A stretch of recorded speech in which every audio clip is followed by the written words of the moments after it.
2022 முதலாவது MCQ question கீழ போட்டிருக்குது. ரைட், பாருங்க. மனிதனின் நைதரசன் கழிவாற்றலை பிரதானமாக மேற்கொள்ளும் அங்கம்.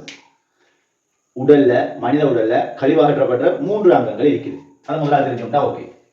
சிறுநீரகம், இரண்டாவது முக்கியமான பகுதி தோல், மூன்றாவது முக்கியமான பகுதி எங்கட சுவாசப்பை, நுரையீரல்.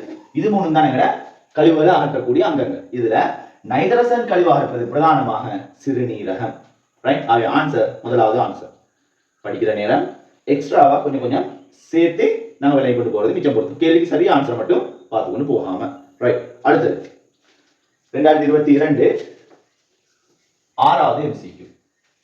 ரைட், ஐந்தாவது பார்ப்போம். ஐந்தாவது MCQ क्वेश्चन கீழே இருக்குது. பின்வரும் தாவர இலையங்களில் சிக்கலான நிலை இலையம் எது?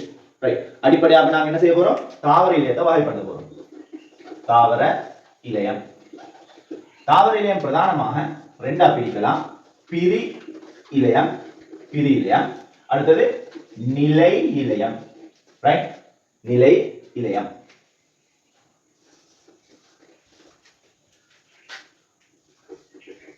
ஆக பிரி இலையம் களங்கள் மேலும் பிரியை அடைஞ்சு கொண்டே போற இலையங்களுக்கு சொல்ல பேர் தான் பிரி இலையம் என்று சொல்லுவோம். நிலை இலையம் சொல்றது களம் உருவாகும், உருவானதுக்கு அப்புறம் அந்த களம் மேலும் பிரிகை அடையாது, நிலையாக இருக்கும். அப்படி இருக்கிற இலையங்களை நாங்கள் மேலும் வகைப்படுத்துறோம்.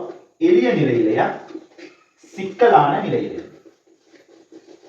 எளிய நிலை இலையம், சிக்கலான நிலை இலையம். சிக்கலான நிலையில இருந்தா இப்ப எங்கள்கிட்ட கேட்குறது. சிக்கலான நிலையில 2 வகை இருக்குது. தாவர உடல்ல உணவு கொண்டு செல்லப்படுறதும் நீர் கொண்டு செல்லப்படுறதும். ரைட், தாவர உடல்ல உணவு கொண்டு செல்லப்படுறதுதான் உரிய இலையம், நீர் கொண்டு செல்லப்படுறது கால் இலையம்.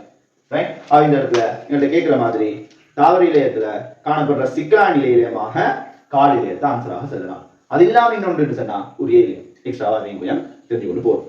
ரைட், அடுத்தது 6வது क्वेश्चन.